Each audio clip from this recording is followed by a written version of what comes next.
Hi, I'm Cressel Anderson, this is Makercise. In this episode, I complete the clapper assembly for the Shaper project.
I've mounted the casting for the clapper box onto the faceplate, and the first thing I did was to face off these extended pieces on the front where the clapper block actually mounts, and then I flipped it over and I faced off the back side of the clapper box.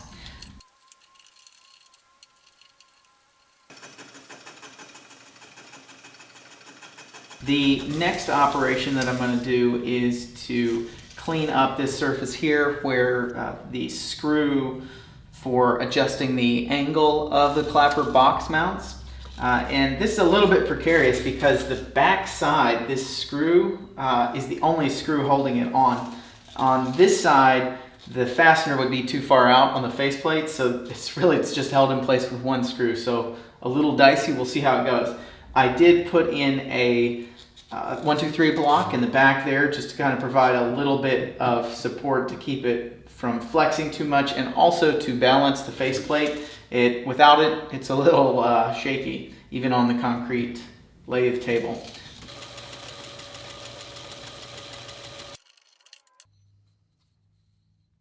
I'm going to clean up this part using a 1-inch belt sander, but you could also use a file if you don't have a sander.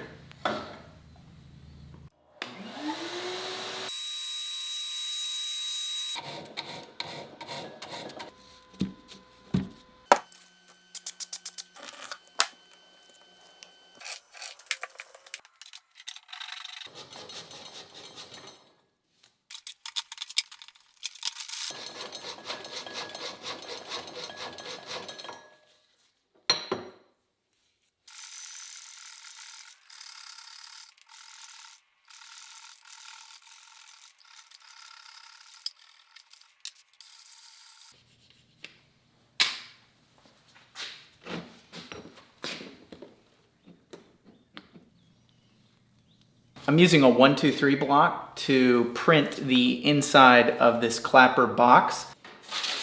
Now the book just jumps straight into making a little gauge using heavy gauge sheet metal to make sure that the sides are perpendicular and parallel to each other.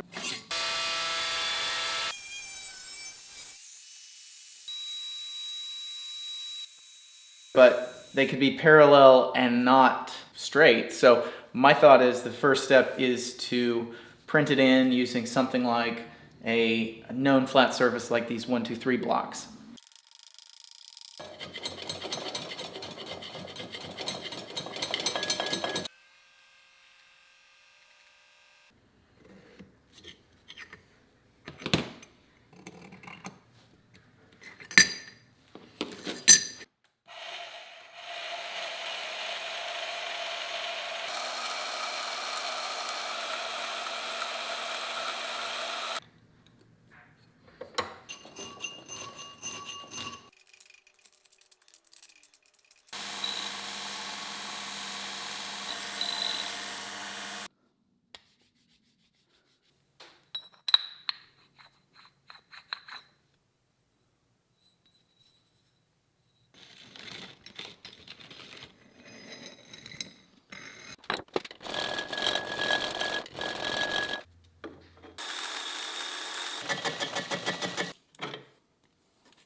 I've scraped two sides parallel and a third side that's perpendicular to those two sides.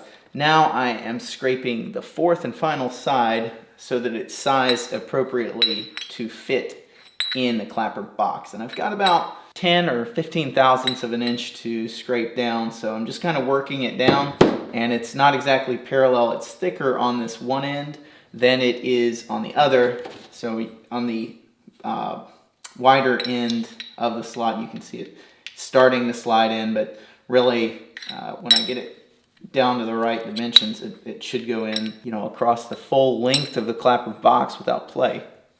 So basically the way that I'm doing this is I've measured the inside of the clapper box, and I know how wide this thing needs to be, this clapper block, how wide it needs to be.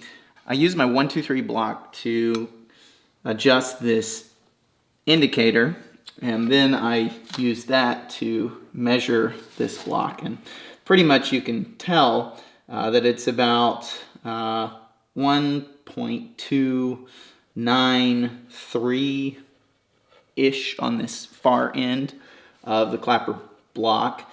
And as you go down towards this end, it gets closer to 1.273. Now, this 1.273 is about 1,000th, 2,000ths under the width of this clapper box. And it's tapered, so it's thicker on this other end, and I'm scraping more on this side, kind of iteratively scraping it down so that I get the whole thing down to about 1.275.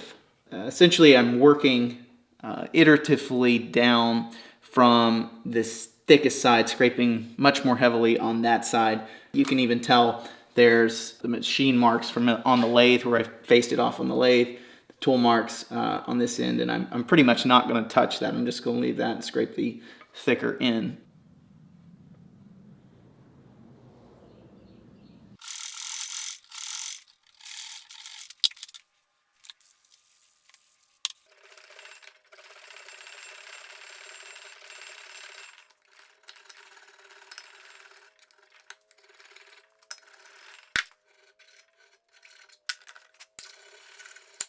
So I got this thing down within a couple thousandths of where I want it to be. It was 1.293, and it's pretty much now 1.275, 76 all the way across.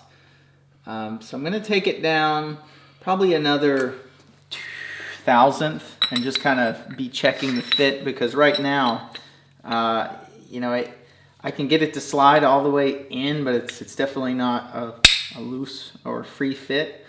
It's pretty tight. So I'll take another 1,000th or two off, and that should get me there.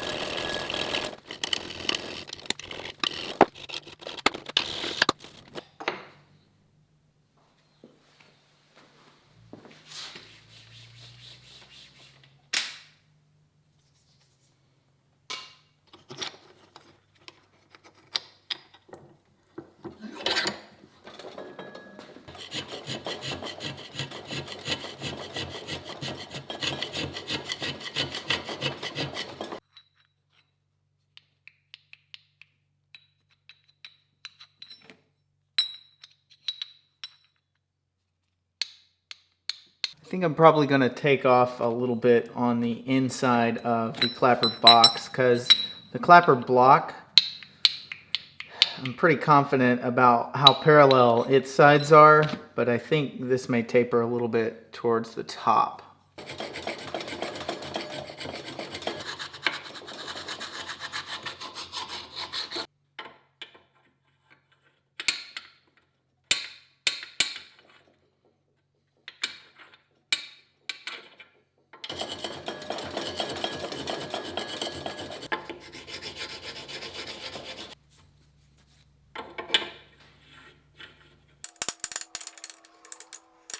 So it feels a lot better on that bottom side, but I feel like it's kind of sticking in this area, so I'm going to flip it over.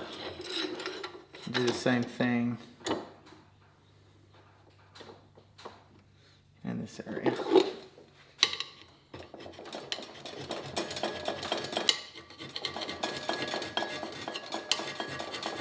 I'm not using the Prussian blue oil paint to print this in. However, these darkened spots are where I'm going to focus my scraping effort, and I'll probably also do the top side as well, flip it over and look for galling and kind of take a little bit off, but I'm very close and I don't want to overshoot to where this is a sloppy fit, so I just got to take a little bit at a time and check it as I go.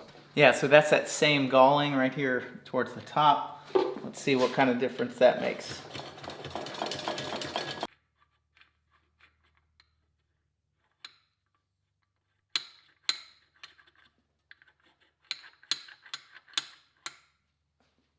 So the next thing that I'm doing is printing the bottom of the clapper box to the back side of the clapper block. And this will be the last step before I trim up the tops and drill the cross hole in the clapper assembly. And this is just so that there's a good amount of registration between this part, which needs to be fairly solid during the cut, and the clapper block, which will be mounted on the front of the shaper.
I was getting a pretty good amount of movement here in the lathe and lathe cart because this part is so off balance. So what I'm going to do is I'm going to take this 1, 2, 3 block and screw it onto the side that doesn't have as much mass. And that way hopefully it'll balance it. We'll see.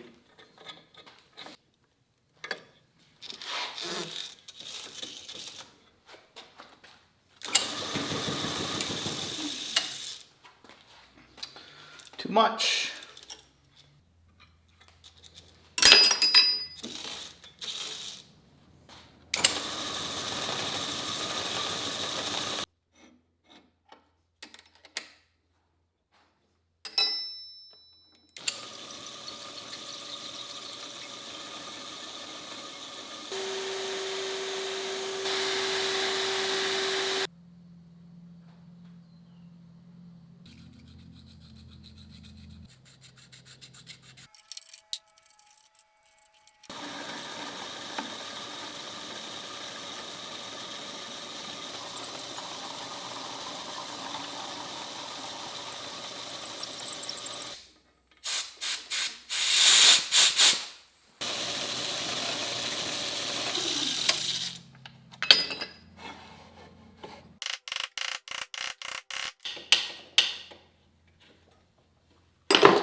The tap that I used is not long enough to make it down all the way, and I need to probably turn down a little bit on the end of this bolt to get it to fit completely down in this tool post.